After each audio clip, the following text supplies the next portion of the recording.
to season 2, episode 7 of the Mixtape with Scott.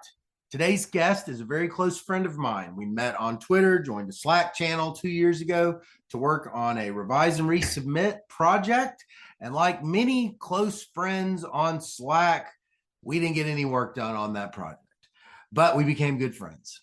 The poet and playwright Robert Browning's first letter to his future wife, Elizabeth Barrett, began this way. I love your verses with all my heart, dear Miss Barrett. Such a romantic man. Well, I love these words by Sue Johnson from Hold Me Tight, 7 conversations for a lifetime of love that read like a verse to me. We use stories to make sense of our lives. We use stories as models to guide us in the future. We shape stories and then stories shape us. This is exactly what my podcast is about, personal stories. I firmly believe that by listening to people's specific stories, it can help us understand and navigate our own lives. So as you listen to my guest's story, my hope is that you can see, like through the distorted thick glass of a heavy window pane, your own life story being told. That as you listen with compassion and curiosity towards this person, you will feel connected to them, and that the gift of this podcast to you will be the ability to update your own story with this other person's story. So with that said, let me give a warm introduction to my good friend, Pedro Sant'Anna, professor of economics at Vanderbilt University and employee at Microsoft. Pedro is known to many of you as one of the most exciting young econometricians, writing on popular applied topics like difference in differences. He's a gregarious person who I don't think I've ever seen not smile big. Maybe he just likes smiling at me. I know it feels good, though, whatever the reason it is, to always see that big man with his big smile. So thank you for tuning into this week's podcast. I am your host, Scott Cunningham. Well, it is a real delight to have someone who has become, over the last few years, one of my a friend, someone I consider a friend, one of my favorite people in the profession, Pedro Sant'Anna. Pedro, thank you so much for being on the podcast. Thank you, Scott, for having me. It's a great pleasure for being here. For the sake of the people that are listening that may not know who you are, can you say your name, your title, and you know who your employer is right now? Yeah, I'm Pedro Sant'Anna. I'm a principal researcher at Microsoft, and I'm currently on leave from Vanderbilt University, where I am assistant professor of economics as well. Awesome. Great. Well, okay. Well, before we get into your career as an economist, I just wanted to know, where did you grow up? So I'm from Brazil. I'm Brazilian. I'm from Brazil, but not from the big cities like São Paulo, Rio, and all that. I'm from a smaller town called Governador Valadares in Minas Gerais. So I grew up there. Like my parents are ranchers, so we grow cattle, right? So for a living. So it's a very different, non-traditional background. Oh, okay. So you're there. They grow cattle. So yes. You grew up on a farm.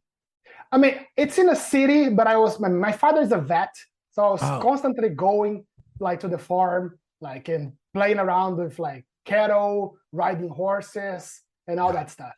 Right. These days people say, "Oh, I play video games. I did all that when I was a kid." I mean, I just ride horses, climb trees, and I milk cattle. Oh, that's wonderful. That's so cool. So you had a great childhood. Oh, I mean, amazing. Yeah, I mean, it was fantastic. Yeah. Right? So, I mean, being out in the wild, I mean, a lot of nature, different things, right? So it was very alive. I mean, from time to time, I remember I'm in a farm. My father's we are I don't know, 6, 7 years old, full of energy. I have a younger brother. Yeah. And they're we are running around the house, making a lot of noise. He's like, you know what? Look at the chickens. Go grab one. The one you grab, you're going to eat for lunch. Right? Oh my gosh. So then it's it takes forever because it's impossible to grab a chicken out in the wild. So sure. It's a very different thing. Oh my gosh. So your dad, he was a vet. What did your mom do? My mom, I mean, she works with my father as well. They have a company that provide consulting services for everything that the farm needs, both equipment, consulting services. So my mom runs the company with my father. Oh, I see. Okay. Okay. Well, what kind of vacations did you take as a kid? Did y'all ever go on any vacations? So we went a lot to the beach, Mm. right? So I mean, as a whole, my whole extended family. So me, my brother, my father, my mother, my cousins, my grandparents. We spent almost all the summers in like a smaller city, like Mm. in Bahia, Yeah. right? And like big house, everybody in the same house. Every year we spent almost 2 months together. It was Mhm. awesome. That's awesome. And how many siblings do you have? I have one brother. Oh, one brother. Okay. He's an older brother? Yes. He's younger. He's Uh, 2 years younger than me. okay. Yeah. Okay. Well, did you ever as a kid think that you would move to the United States? Oh, no way. I mean, I background from my city, right? Valadares is well known in the US as well. Like historically, there's a lot of people who immigrate from Valadares to the US legally and illegally, right? Mm. So there's a lot of transition from there. So I Yeah. mean, we always grow up hearing about the US and all that because the economy of my hometown, it is actually ran in dollars, right? So Mm. you can buy bread you used to be able to buy bread with dollars and all those things. Mm. So we always hear that, but it never crossed my mind early on that I'll be actually working like in a university or in a tech company. Hmm. I'll be doing research coming to the US. I mean, not really. Mm. Mm. So, so you end up going to high school. What did you want to be as a kid? I mean, as every Brazilian, I wanted to be a soccer player, right? That's Okay. first thing. So Yeah. I grew up playing a lot of sports. So I played Oh. soccer until I was, I don't know, 14 years old. But I was never very good at soccer, right? I mean, it's very hard to be good at soccer in Brazil as well. Mm. So then I stopped playing soccer. I did other sports. Then, I mean, when I was around 15 years old, I did a lot of basketball because Mm. in Brazil, not many people play basketball. So I Mm. said, well, yeah, I can. I mean, I was taller than many. I mean, it's more a city, and I like the environment of the basketball, the culture, and all that. So I play a lot Yeah. of basketball, and that's what I mean. And I keep playing basketball until I was 20 years old. Right. Mm. So while I was in college, I said, well, I'm much better at studying than I am at playing basketball. So it's Mm. time for me to quit basketball and focus on the studying. But Mm. I mean, growing up, I was like, well, I want to play. I mean, I want to play soccer, I want to do sports. I mean, as a young kid, Yeah. right? And then I always think about like considering like job and job perspectives later on when I was around 16, Hmm. right? That was more by elimination. I know that I didn't want to work like in the farm. Yeah. I didn't want to be a lawyer, and I Right. didn't want to be a medical doctor. Right. So economics, like hearing here and there. So I thought, well, that's a good field. I'm interesting. So I entered in economics because I was very attractive to like the finance side of economics, Mm. financial sector, like investment banking and all that. Yeah. Wait, so that was in high school? In high school, you were looking into economics? Yes, I mean in Brazil we don't have like economics in high school in the regular like curriculum, Yeah. right? So I mean so it's the curriculum in high school in Brazil is very traditional. Right? So you have like Portuguese, sciences, like English, and you know the gig, but only traditional like math and all those things. So I studied in a different type of high school where in the mornings we have standard school and in the afternoon it was technical, focus on business. So I had additional courses in the afternoon, right, to supplement the standard curricula. And there I had economics. So I had economics, like, I don't know, marketing, like IT, things a lot around those lines Mm. that helps like the quote unquote practical side of the job. And that's where I Mm. discovered economics. And I said, well, Mm. I like that. That sounds interesting. And I talk Yeah. a lot about like finance, stock market. I mean, the usual Right. gist. And Right. that's what I want to do it. I want to do that with math. Mm. Wait, so where do you end up going to college? I ended up going to college in Belo Horizonte. The school is called IBMEC. It's a Yeah. business school, right? It's relatively, I mean, back in the day, it was relatively new, very small, right? So, I mean, we end up 10 people graduating from my class, Yeah. right? We're all close friends. And it's true. I mean, almost all of them became investment bankers, right? Mm. I am the only one who went to academia. Like, up to my day, I think it was perhaps the first or second one to pursue an academic career. Why did you not want to become an investment banker if you were so interested in finance? I gave up very fast. What right? was it about it? So what happens, like when I was like, I don't know, second year of college, I did an internship first in the Central Bank of Brazil, right? And I'm like, well, that's not what I want to be. So I worked there for 6 months, saying, that's not what I want to be. Like, why not? What happened? What do you learn? I didn't like the work day-to-day routine in that particular unit, right? So, I mean, that was my only experience in a central bank. So back then I said, well, if this is what they are doing in this particular unit, but it's not a research unit, it's like operational unit. Yeah. And I extrapolate from that for everything. So, oh, I don't want that. I say, oh, it was fun. I learned a lot. I mean, different things. And I'm like, but that's not how I see myself in the future. Yeah. Right. And then I said, well, I came back. Then I did one semester, like in internship in a kind of like in stock exchange type of activities, right? In an asset. And I say, well, I don't like that. I have to call all the clients. I have to do all those things for the operational. That's not what I enjoy. Yeah. And then I had two faculty who were like Claudio Chiquida and Ari. Like they were both like super fantastic. And they say, well, we have a research assistantship open for people. And I mean, recall like in my college, nobody was actually interested in research. And I said, no, I want to do that. So I jumped. I was their RA for like one semester, then becomes 1 year, then becomes 1.5 years. And I say, no, that's what I want to do it. What kind of research assistance were you doing? I was actually running like regressions, collecting. I mean, I was doing like data management first, like merging data sets, doing data validation for different research projects. And also like double checking, coding, like regressions, but like nothing very like heavy, but more like I was part of the discussion of the things. What did that feel like as a kid? Sorry? What did that feel like as a kid? Oh, it felt great. Because I mean, that felt great because I was really part of something. Yeah. Right. So I was the only research assistant in that center. Right. So I mean, I was like sitting there every afternoon. They're talking research, talking about where like what things are going, where they're moving. Right. So I had all the support you can ever imagine to succeed. So that was extremely important for me because that was like, well, you can do. It's like I had this kind of like blessing of like you can actually do it. You're good at this. So keep moving, and they keep pushing me. So I end up like, Go ahead. No, I end up like because of that situation. It's like, well, in my school, we didn't have like we have like trajectories for people who want to do consulting.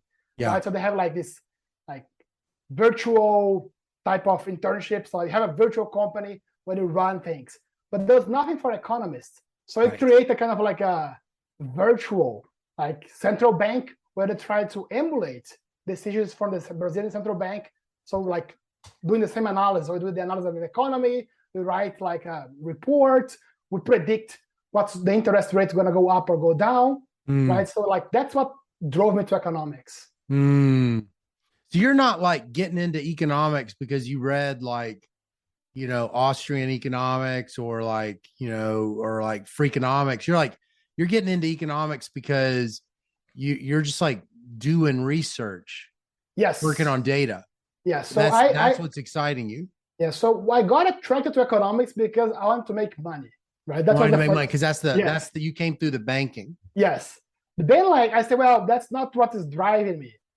Then what was driving me was the discovery, right? So once I was like behind the research, the discovery, finding things out, like figuring out. So I was involved to econometrics very early on, right? I mean, I took 5 econometrics classes in my college. In college, you took 5 econometrics classes? Yes. I mean, counting statistics, right? So I take statistics 1, statistics 2, econometrics 1, 2, and 3. Wow. Right. So I was. So you knew in college, you were like, I want to take. Did you know I wanted to sort into econometrics? Yes, I did. You knew that. I applied to PhD programs to be an econometrician. So that was already like set, which is very unusual. Yeah. What was it what was it about econometrics that was calling to you? I mean, what I really like is the rigor, but at the same time, like the speaking to the applied and the theory, bridging the applied fields and the theory fields together. Yeah. So I always found econometrics to be like this kind of like, I don't know, a bridge between applications and theory. And that was always good for me because I was always like, well, you can always conjecture A, B, C different explanations. And without data and without the proper methods, we cannot disentangle which one is true. It becomes only based on opinions. And then I didn't like that. So I want to like, well, can we falsify some of this? Can we say that at least some parts are right, some parts are wrong? So that's what brought me to econometrics. For a lot of people, econometrics is like something that they don't really understand. They just kind of like get through it after years of running regressions and then like gradually start to understand, but it sounds like from the very moment you felt at home in it. Is that right? It is right. I was very lucky to, the econometrics education back the days in my college, like at BMAC, was very good.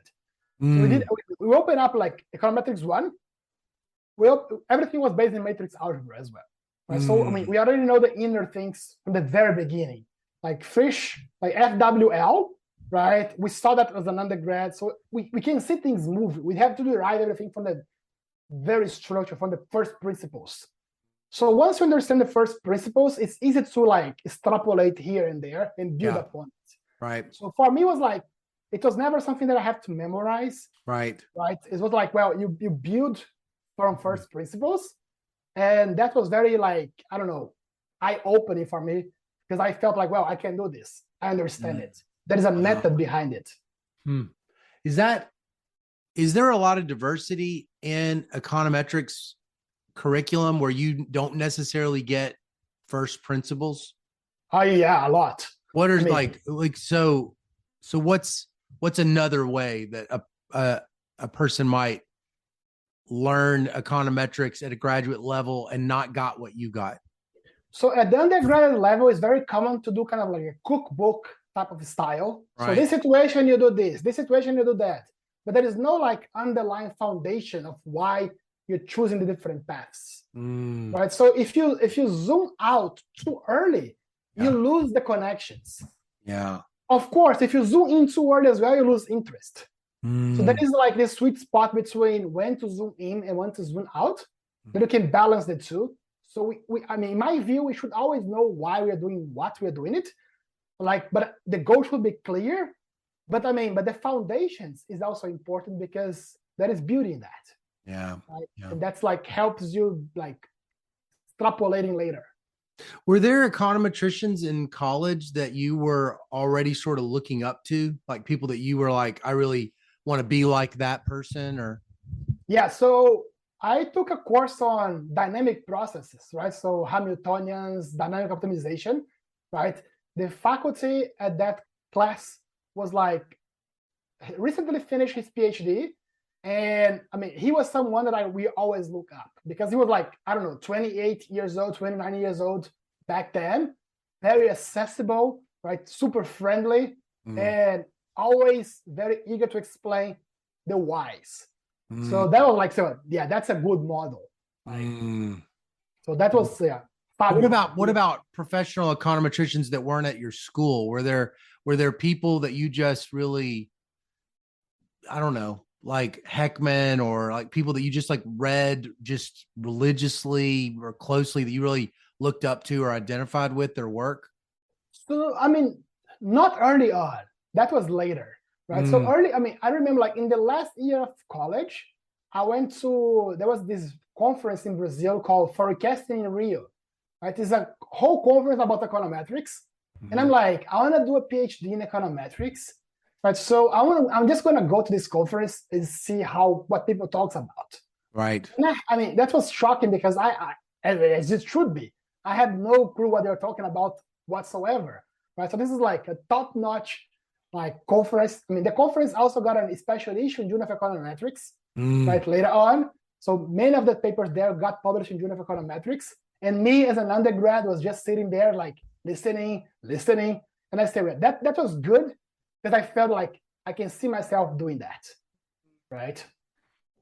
But I don't. I mean, if you ask me who presented there, who was there, I cannot tell you anything because I just don't remember. Yeah. But the whole event, You went to the event and you were like, I can see myself here. This feels like me. What was it that felt like you? I mean, it's just like people were very, open, and they're talking about the methods with so much passion.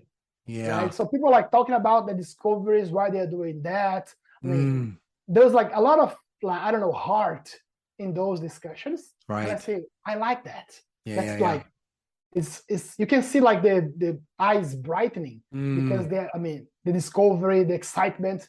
I say, yeah, that's what I enjoy. Right. Well, so once you decided I want to be an econometrician, you applied to PhD programs. Where did you really want to? What were the schools that you were looking at that you were like, that they were the ones where I wanted to sort of become an econometrician?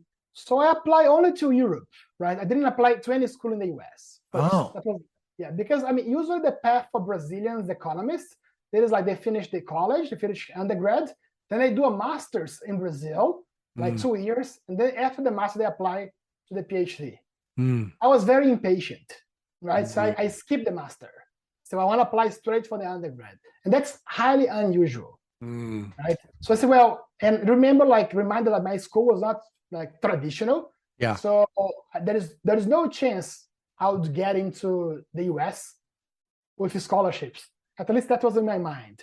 Right. So, well, I'm going to apply to Europe then. So I only applied to Europe. And I applied to 10 to 15 schools, right? And I end up being accepted in 3. So Queen Mary, Toulouse, and Carlos III, right? So from these 3, Carlos III was the one that had the strongest group in econometrics. And I'm like, that's what I want to be, right? So what are they known for? Who are the people there that they are very well known for time series, right? It's time series econometrics. Yeah. And also non-parametrics. You like time? Okay. Yeah. So back in the day, around 2009, that's when I went to college, there was this ranking of econometrics by subclassifications. And Carlos III in that ranking, right, was I think 3rd or 4th in theoretical econometrics. So that jumped my eye. This is interesting. They are like at the top. They're producing a lot of econometric theory. So I said that I can do that. I think Dan Reese got a job at Carlos III. I'm going there. Where is it at? In Madrid. Yeah, I'm going there in March. Oh, I didn't really? realize that was the same school as you. Yeah. Oh, wow. It is great. I mean, it's great. Wow. Yeah. So you get there, and I don't really associate you with time series. I associate with so much with causal inference and other things. So but are you sort of an econometrician that's just like you love all of it? You just love learning all of it? So I started my PhD in time series, right? So my first 3 years of the PhD, so the coursework in the first 2 years, I was doing all time series, right? So I was working on dynamic count data models. So think about you have a prediction model for bank runs or bank failures. Yeah. And you want to know if this model is correctly specified. How do you know that? Yeah. So or the number of defaults. So I was working this type of questions to goodness of assessing if the model is good enough for those jobs. And I wrote a paper on that. It got published later at JBS. But around at the end of the 3rd year, I was like, what else can I do here? You published that in grad school? I submitted in grad school. It got honored during grad school, but it was only accepted in my first year after grad school. Wow, at JBS, that's great. Yes. Huh. So then around the end of my 3rd year, I was like, I don't know what else I can do here. Right? Yeah. So I was like, well, what is the analogous of count data? The dual is instead of how many events happens in a given window, you can look at how much time has to pass until an event happened. Then I started working on survival analysis Yeah. in duration data through the lens of causal inference. Oh, so you So do start taking up causal. So what did you know about causal inference at this time before that? Like who were you reading? You knew all as much, you knew just a ton, I or was was it? reading a lot of like Hido Iben's work, Josh Unger's work. I mean, a lot of like Alberto Abadi's work. Yeah. Right. So those are the three main authors I was reading all the time back then. Gene Hackman. I mean, I remember reading like Most Harmless back to back 2 or 3 times. Right. So I did a lot of that thing like by my own. And I was lucky enough to take a summer course with Alberto Abadi at Senfi in the day when he did like this week-long introduction to causal inference. And that I was already like working with like causal inference with survival data, but then it's like that's like no, there's a lot of things here that I can dig. So that like further extend my view. But my advisor, I mean Miguel Delgado, which is absolutely a great advisor by the way, it is like he does not work much on causal inference. He's more like a non-parametric type of person. That was your dissertation, right? It was on non-parametric. That was my dissertation. Yes. Yeah. Yeah. What kind of habits did you have to develop in graduate school? And what kind of skills did you have to like start really investing in so that you would be successful as an econometrician, either technical or even like non-cognitive, like habits and stuff? Because you're so unique amongst all my friends, or that there's just a level of happy focus, of like you've seemed like you've just always knew I got to do this in order to do this. What were the habits and skills you felt like you needed? So first is like, I think very often economists and econometricians as well, we don't read outside our field. So that was something that I was doing very often, very early, reading a lot of biostats, right? Reading a lot of like statistics in general to see what is going on in other fields. And that helped me a lot because once you understand the advances in the other fields, there's a lot of opportunities to bring those new tools to us as well. Yeah. Right. So I did that a lot. I was always keeping a curious mind. I mean, one of my professors would say, always keep your eyes open for opportunities. Right. And that was very important for me. Yeah. And the other thing is like always like enjoy the process.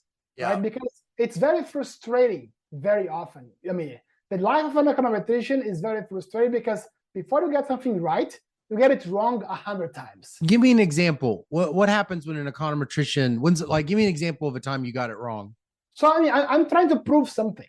Yeah. Right. And I'm there like trying to prove. I thought first I say, I think tackle with this proof strategy. Right. So I don't know, like induction. It doesn't work. Right. And you hit that, it doesn't work. So you spend one day, it doesn't work. Then it's like it's in your mind. I cannot turn it off. Then so next day I try something else. It doesn't work. Then it's like until you find all the pieces and bits to actually put together and make it fly. That takes a level of maturity or higher understanding that comes only with time. Right. And as a young researcher, we are very impatient. Right? You want to do everything now, yesterday. And then you speed it up so much. And that's like was tricky for me. What is that skill? So it's like the skill involved is like not giving up kind of type thing up. Yes. I'm very competitive person. So I think like not giving up and like failure is part of the job, right? So you're gonna fail. It's like but always moving forward, right? That's essentially like what I have in my office at the university is like always forward, never backwards. Right. Because it's part of the process. So things gonna get it as long as you keep driving. Yeah. Right. So when you started working with, I feel like really my eyes opened, not being an econometrician. It's like one of my things that really opened my eyes a lot was the potential outcomes model, because we didn't learn that in econometrics in graduate school. So I learned it yeah, late, long time. I don't remember when it was, but it was probably reading Morgan and Winship or something. And I'm just curious, like I was talking to Embens and he was explaining the late theorem and how he had found how originally he had the result using an index model, and then he switches, because he says, you can do potential treatment status. And he spoke about it as though like potential outcomes was like just easier and made things cleaner, or made things like, because he's made statements that he feels like moving away from potential outcomes to the realized outcomes just obscured a lot of things. I'm just curious, like, you're really comfortable working with potential outcomes, but like, how do you see it? Because you don't just use it. You're not like Ruben just using it over and over. What's your relationship with that kind of notation? So I like the notation a lot. So like you, I also was exposed to this very late, right? So all my econometrics courses, there's zero of that. Yeah. Right. So I was exposed to this more like a language to encompass, like to avoid making restrictions on things we don't see. Uh-huh. Right? So I like a lot of the structure behind potential outcomes of the way of framing things. Right. It is like, well, there is this state of the word, there is this other state of the word. I don't have to add any extra condition apart from Sutma, right? Right. I mean, on those things. Yeah. And the map from questions to parameters of interest is very clean for me. I really like that because, like, well, the question comes first, right? Once I have the question set, how I'm going to translate that question into a parameter of like interest through using potential outcomes. Once I have done that, so well, now I know the parameter of interest. How I'm going to identify this using restrictions, right? And then once I have done that, so well, now how I'm going to estimate and make inference. So this whole chain of like questions, target parameters, identification, and only later talking about estimation and inference, that's a huge thing for me. Where'd you get that? Where did you get that? I had never heard it. I remember you telling me once that was controversial, even. Or talking about aggregation was kind of like controversial. This is like, this order, I don't think there's much controversy on that, but sometimes it's just like, well, you cannot answer the question that you want. So you cannot answer what you want, so you end up wanting something else. Yeah. There's this whole debate between like late and NT back in the 90s. Yeah. So a lot of this is there. Yeah. Right. So my view is that there is value on both, right? Especially when you have to make different assumptions to answer different things. Mm-hmm. So, for example, IV versus MT. Those involve, in terms of questions, it's well framed. Now, if you have to bring those estimates to the data, you do require different things. Mm-hmm. And then I see value on both. Well, sometimes I want to answer MT, but I cannot, right? So I'm going to end up with something that is easier to estimate. Right. But on the other hand, in diff and diff, in the difference and different literature, there is no kind of like dichotomy here because the assumptions are exactly the same. And that's where I'm like, well, wait a minute. In the MTE, in the IV literature, like the assumptions do change. Yeah. In the DID versus 2A fixed effects, the assumptions are essentially the same. Yeah. So then it's like, well, if the assumptions are the same, I always favor something that is more transparent or more guided from like question, parameter, identification, and methods instead of starting right away with the estimation methods. So when does diff and diff first start to pique your curiosity? This was like when I moved to Vanderbilt.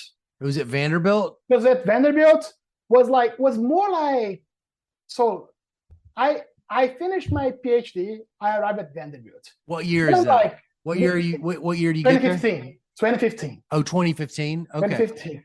So when I was coming, my senior colleagues on the time was Tong Lee, right? And he was working a lot on differences and differences. Oh, he was. Yeah. With whom? Brent Colloway. He and Brant were doing stuff on Brant diff and Calloway. The whole PhD thesis of Brant is on diff and diff. Oh. The entire thesis on Brant is on diff and diff. Huh. So before I joined, I read all the papers that Tong and Brant wrote together. Sure. So I'm coming. I'm fresh PhD, so I have to do my job. Right. So then I meet Brant. Right. So Brant, I have read all your papers. Let's talk. Then we start chatting. Right. I mean, we talk here, talk there. I gave him some feedbacks. Like he responded. Then Brant and I just clicked. Right. I don't know how that happened because I was very upfront and direct, right? So some of my criticisms to Brent were more like too straightforward, like too direct, that it could be easily seen as unpolite, right? But then like we sit together, we endure, we help each other. And then like Brent and I, we click right away. Then like, Brent, we should work together on something. It's like, yeah, let's work. He's not working on differential timing. No, he's not. What diff and diff stuff is he doing? So he was doing differences in the distributional sense. Oh, so quantile models, also partial identification.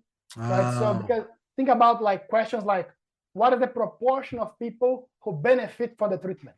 Yeah, right. So his job market paper is all about that. Like, well, I have a different strategy, but I cannot identify the parameter. Yeah. So how is bounds? And that's gotten swallowed up by this differential timing. Yes. It seems like all this other activity, it's kind of like just smothered by it. Wait, so was there like a quiet group of econometrics working on diff and diff before this blow up? I mean, I know about Abadi 03 and Heckman and like, the clustering, Bertrand, Duflo, and Mulenthal. And then I know about Carrell's paper in 2016 and stuff, but I didn't really know Brant was doing stuff on it before you. No, Brant was there. I mean, Brant had like his paper got published at QE, distributional treatment effects. There were more people working, but I mean, the thing is like they didn't have their whole audience before. It's not like they were working quietly, but the platform was not so like big yet. Differential time gave us all voices. That's what happened. Before that, it's like, well, he was working on that, right, together with Tong. But I mean, it was getting published, it was pushing forward. But the applied audience did not have like the eyes open or the ears like ready for that. Also, it's a different type of question because like they're looking for distributional parameters, right? So it's like, well, I care about that, but it's quote unquote, it may not be first order. Yeah. When differential time came, it's like, no, this is first order. Can you tell me, in your opinion, the story of this recent renaissance of diff and diff? When you think of it in your mind, how you witnessed it, what's like the first shot, and then like what happens? So I think it's like, I can tell you from my perspective, right? So Andrew Goodman Baker was also my office neighbor, like back like at Vanderbilt. Yeah. So he and I mean, we play soccer together. We are friends and all that. Is he any good at soccer? He's good. He's better than I am. Oh, is he? Okay. All right. Yeah. And he's competitive as well, so which is good. Oh, okay. So, I mean, so we play soccer with grad students from time to time. Yeah. Then like we talk after. And then it's like, he presented like an early version of his paper in an internal seminar. And I'm like, this sounds very similar to what I have been working on with Brent. Right? So I remember y'all were talking about differential timing. We are not talking until that moment, right? So he presented. I think he has been carrying his work for a long while since. Yeah, I saw he had some notes that he took a photograph of from Michigan. Oh, yes. It's like early 2010 stuff. Yes. Yeah. So he's like, well, I want to understand like what is variation from anything's going on over there. Right. And I'm like, and Brent and I, we are working from a different perspective. We're like, want to know, I mean, what parameter we can actually identify in this setup. Yeah. It's essentially the flip coin of one problem and another.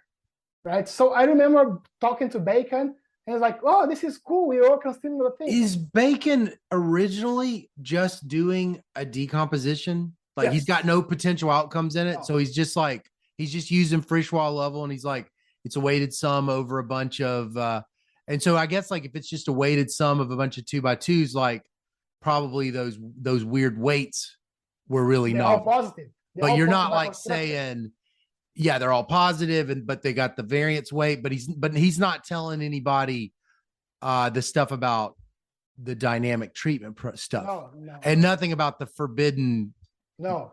contrast. No. Okay. So I remember, like, I thought he was like, I have this result. I said, well, but why do I care? Right. Why do I care? What kind of pressure this parameter is answering? I mean, if it does not have any causal interpretation. And he was like, then pushing back. But that's what actually. Do they not get? Do you think they don't get at Michigan the potential outcomes? No, they do. They do. But why didn't Andrew? Why wasn't Andrew sticking that in there? I think it's just like different perspective, right? So just like, well, he's like, my starting point was to understand the mechanics. Yeah. Once I understand the mechanics, I can move on to counterfactuals. So it's kind of like layers, right? So for me, I started like answering from the building blocks. Yeah. Then I said, well, I can aggregate later. Yeah. So Bacon and I, we chat a lot about back and forth. I'm like, tell me more how you think, right? Can you? Because I'm very curious to understand the thought process. Because until then, I was very theoretical, right? And I'm like, I want to talk to more applied folks. I want to get closer to them, right? So how do I do that? I had to learn the language. I have to learn the way of thinking, right? I have to see the world from the applied perspective, not from the high tower of econometrics. Okay, so what does that mean in this context? How do applied people think about diff and diff? Because once we talk about identification, the meaning of identification in econometrics is very specific. Yeah. The meaning of identification in applied micro is like the source of variation trying to leverage. Yeah. And so that is so even when you say identification, we don't match the language. And I'm like, well, how am I supposed to understand your problem if when you say something, I understand something else? Right. There is match over there. So Bacon was fundamental for like help us transition to this word.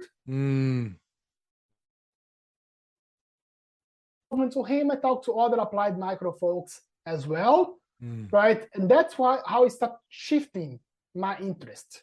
Because I'm like, no, there is something interesting here, right? We are not listening to the real problem. Of Callaway and Sant'Anna, for example, was focusing mostly on testing for parallel trend. As the paper was like developing, saying, no, that's not the meat. That's not the core. The core is identification. So all along the way, we're changing how we process things. That was through referees, through conversations with applied folks, right? To exposure, debates, and all that. So this is the Vanderbilt side. And at almost the exact same timing, with no communications across the groups, right? So Sun and Abraham was working on similar problems, right? Clement and Xavier were working on similar problems. And all this is like, I don't know, the first drafts across all these papers, like have that I first complete draft of all these papers has like, I don't know, 1-2 months difference between them. Yeah. Right. You're all young, you're all graduate students or assistant professors, not in the same network. Yes. But it's also important to say, like, the paper by Borusiak and Jaravel was definitely earlier than ours. Yeah, it's the first version. Right. Yes, it was earlier than ours. Yeah. Right.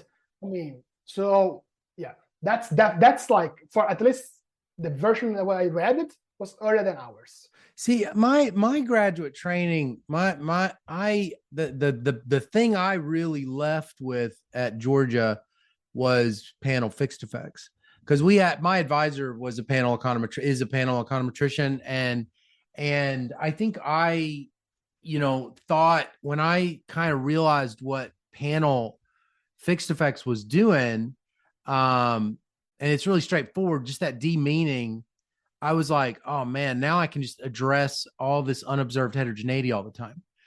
And I don't know when I started, I just like, in my mind, people were calling it diff and diff. And in my mind, I was just like, this is just a fixed effects estimator. But it was like, I I felt like what happened with me was it was just when Andrew says on Twitter, you don't need that parallel trends isn't enough, and that if you have dynamic treatment effects, it's biased. I just remember being really stunned because I didn't understand how that violated strict exogeneity. So I'm just kind of curious, like, how did you know? Like, why did you know? Were you surprised when you learned that strict exogeneity assumed homogeneous treatment effects, non-dynamic treatment effects? Did that surprise you? I mean, it does. Let me put this. This is a hard question to answer. I mean, so I didn't know any of this before, right? Just to be clear, when I was writing my paper, I had no clue, like Brett as well, about this problem of negative weighting. We didn't know it. What we knew was like, well, it's very hard to embrace heterogeneity through the lens of like potential outcomes, right? With that simple specification. With that specification, yeah. Yes, because I mean, essentially, once we embrace heterogeneity, all the coefficients have an I, right? Yeah. It's beta I. So if beta is constant, all the heterogeneity is shifted to the residual. Mm-hmm. And then it's like, what kind of structure in the residual term you have to impose to still recover something that is like, quote unquote, meaningful? We could not, for the life of us, get that, right?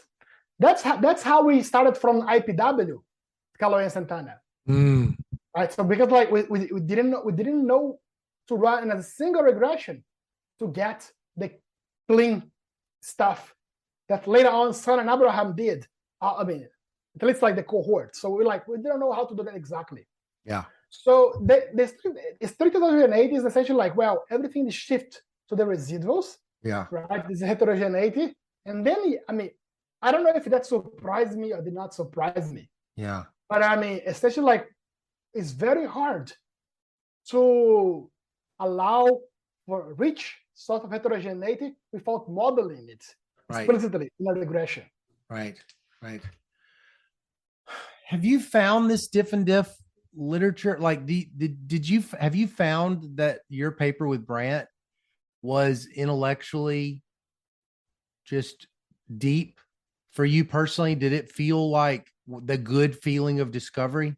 Oh yeah, it does. It feels really? Absolutely great. I mean, I'm very proud of that paper because essentially it's like, for me, the main message of the paper, it is like, let's split the job into simple tasks. Like, it reflects some way of thinking that I have.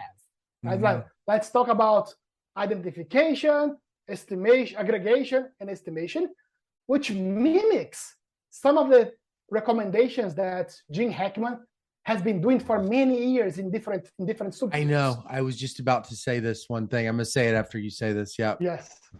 So that is like, so funny.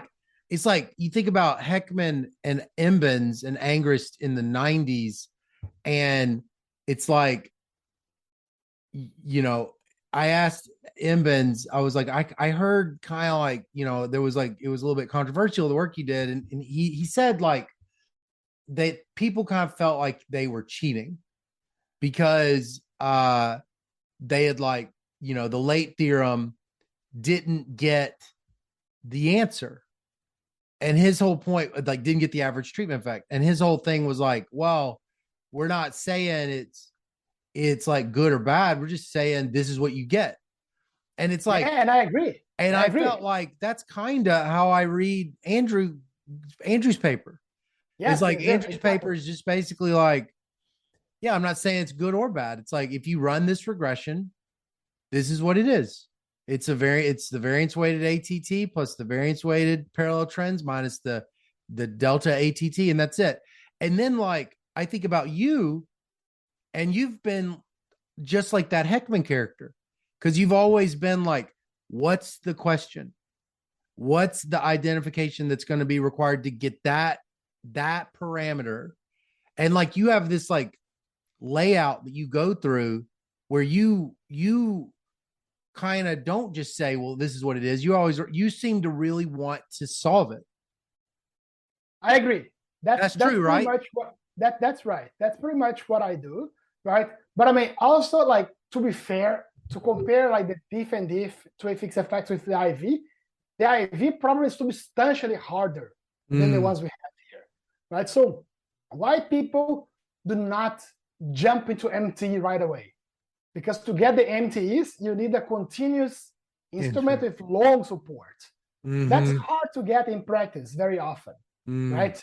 So you need additional conditions over there. Yeah. And that end up favoring late much more because the requirements are weaker. Yeah.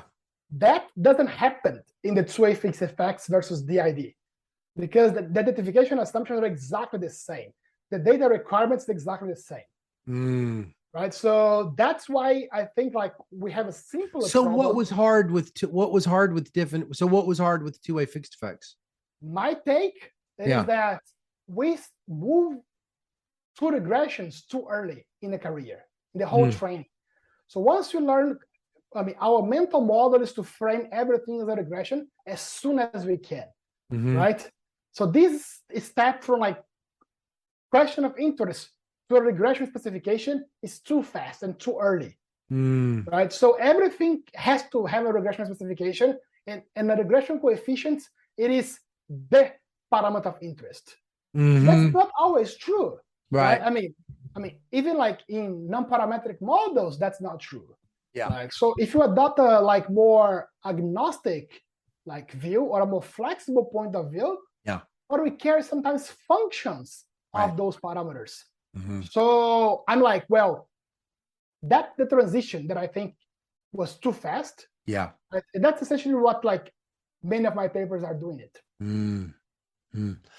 This paper that you just got in Econometrica with John Roth, you know, can you tell me a little bit about that paper? That's obviously a huge hit for you and John. You know, can you sort of tell me the elevator pitch for that paper? Yeah, absolutely. So first, like shout out to John, amazing co-author, amazing friend as well. Like always a blessing to work with him. So that paper, the idea is like, well, very often you do different this, right? And you say, well, you assume some kind of parallel trends, but then it's like, is your outcome of interest measuring logs, measuring levels, hyperbolic sign, or other like I don't know, rank transformation, right? So you say, well, different papers gonna adopt different types of transformation of the outcome of interest, and we know as soon as we change the outcome of interest, the parallel trend change also trend, right? And then it's like, well, what kind of condition we need to require such that parallel trends holds for all transformations? So it's kind of like transformation robust. Can you give me an example? Can you give me an example what you're talking about? Like, if I like log it, if I like, what's a kind of parallel trend that is invariant to any kind of transformation? Yes, monotonic transformation. So if you have outcomes in levels or have outcomes in logs, can this hold? Can parallel trends hold for both of them at the same time? And not only these two, for any other monotonic transformation. Right, so that the paper characterized like what we do in the paper. And like the answer is yes. Yes, there is an if and only if condition, right?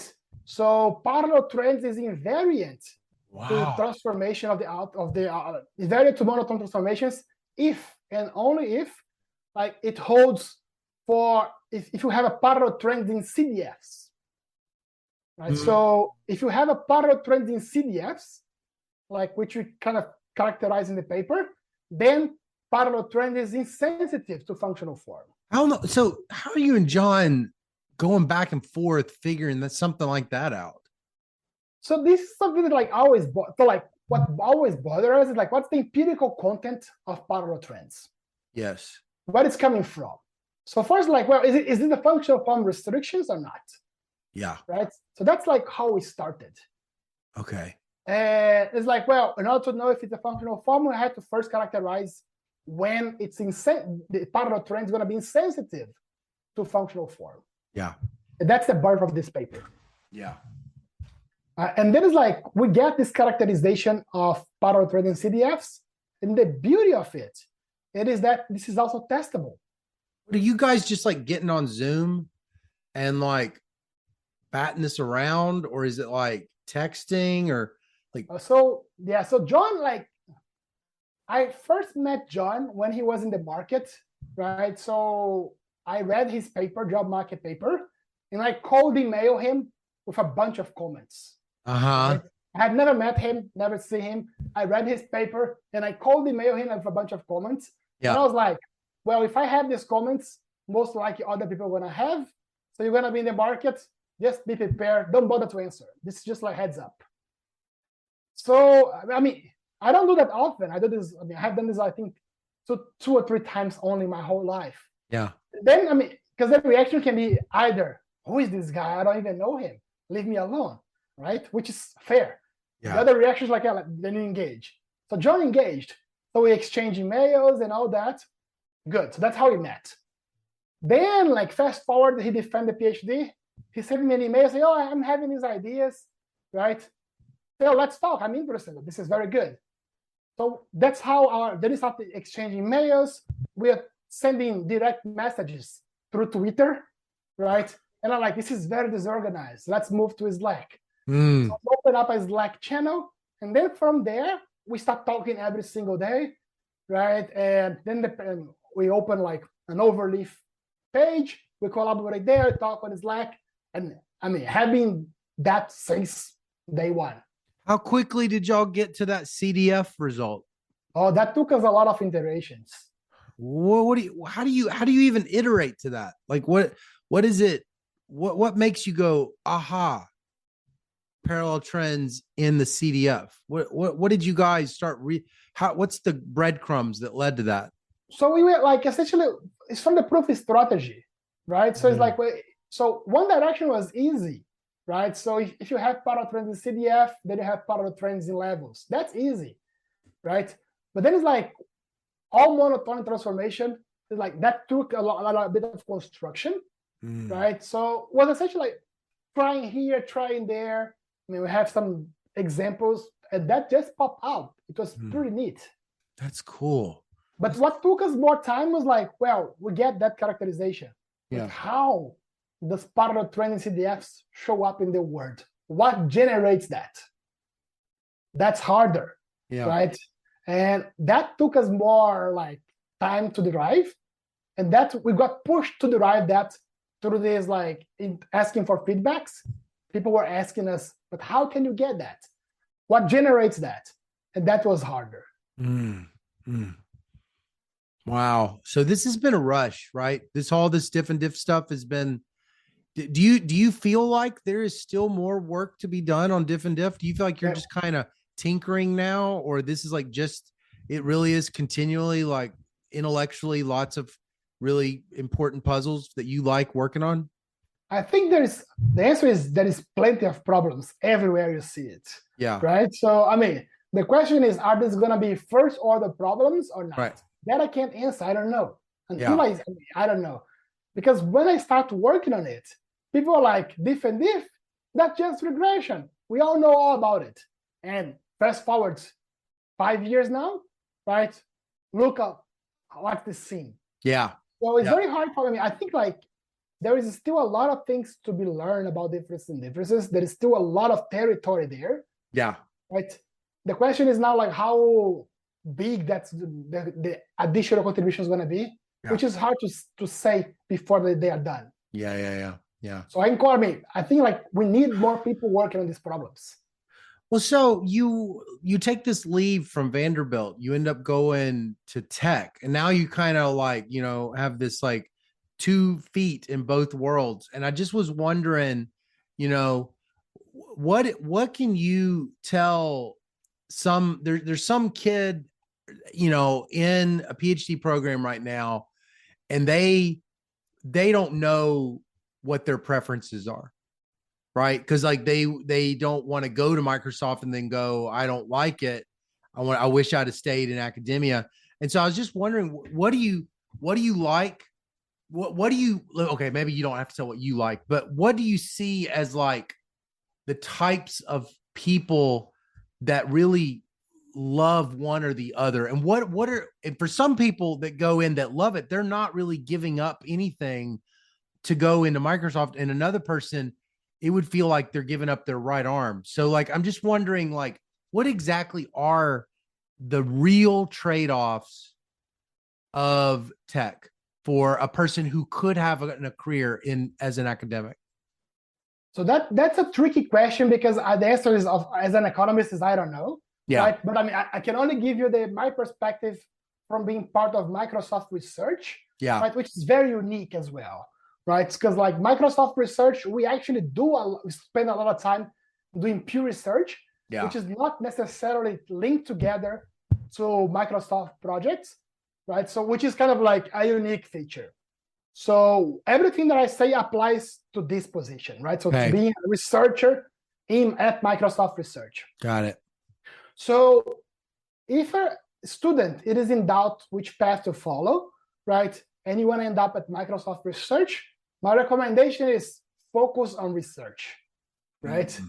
Because that's the path that's going to actually get you to the door as a researcher in the industry. Mm-hmm. If you keep pushing research, right, and and that's going to open many doors. So you don't have to choose until you actually have to choose. So like your human capital investments are exactly the same. The same. What may change, it is like your ability to communicate. Like it's also in academia, clearly communicate with a broader audience and receive and like ability to for disambiguation.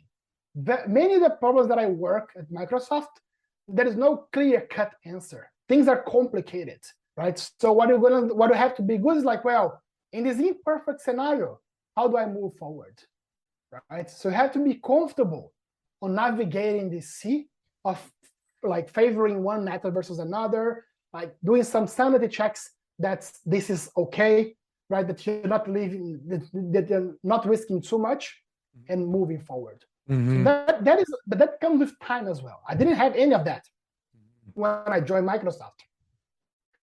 But with like 1 year in, you start feeling comfortable, tackle these problems, talking to different partners. And yeah, I mean, for me, the transition was very smooth. Mm-hmm. So people, if you were to go back to academia, what do you feel like you would be losing? Not counting money and all that stuff. What are you giving up now that you've been in Microsoft for a couple of years and you go back to academia? What have you said goodbye to that that is not waiting for you at a new school? What you lose is the ability to have fast impact. Fast impact. The speed of changes in this world of tech is super fast. I work a lot of Xbox, right? And with Xbox, the pace of innovation is fast. And it's fascinating because of that, right? Mm-hmm. Whatever happens 3 months ago, it is too late. You have to fast forward now. So I love that dynamics, right? Every single day, it is a new challenge. You learn a lot from what we have done in the past to do better moving forward. Right. And I mean, that atmosphere of everybody working in a faster pace to get some deliverables, right? That you do miss. On the other hand, at the same time, what do you miss going full-time in tech, right? It's not always the case you're going to have an academic community behind you. So people who spend a lot of time thinking about the problems like you do, right? Share the same values of discovery as you do. The incentives are different, right? So, I mean, in my job, I have a lot of more incentives to produce products, to have impact in products, right? So, and I also have incentives to write papers and do research, but I mean, they go like hand to hand. So those are different incentives. Yeah. So how you navigate the two? For me, it didn't affect me negatively, also because I have my network ready, right? So I have my network outside. I already know many people. And what I have been trying to do these days with the younger people coming to work in my team, it is to guide them through my network as well. Yeah. Right. So then I was like, well, they don't have to miss the academic community. We are here to actually like help navigating all that. Right. But it has been fun. It's a fun ride. Well, it's top of the hour. I know I need to let you go. It's so much fun to always talk. I just love to hear your perspective on things and to learn from you. I guess I would just conclude, is there a paper that, it's not your favorite paper, but is there a paper that, looking back, you just think, I guess this paper really made a big impression on me because I seem to be thinking about it a lot. Is there a paper like that seems to have just really sunk inside you? I do have one, but it is definitely not an applied friendly paper. Yeah. Right. I think, it's a paper by Xiaohong Chen, Ingrid Van Kelloggen, and Oliver Linton. So Chen, Linton, Van Kelloggen, I think it's 2003 paper in Econometrician about like doing empirical process with non-smooth objective functions. And everything I do these days, I fit into that framework. Oh, right? Wow. So it's a very abstract general framework, right? So like into that, yeah, right? That very often what I do is like I map some of my causal inference problems into the notation of that paper. Then suddenly I have all the asymptotic properties almost for free once I fit that. The same is true in the paper by like I and Chen, right? So Xiaohong Chen and I as well. So they I think 2002 paper, they also have a lot of those structure, very rich papers with a lot of results that I feel not everybody appreciates as much as they should. So those are among my two favorite papers of all time. That's great. Well, it's so wonderful to see you, Pedro. You have a great day. Thanks so much for being on the show. Thank you, Scott. Appreciate it. See you soon. Bye-bye. Gotta see us through.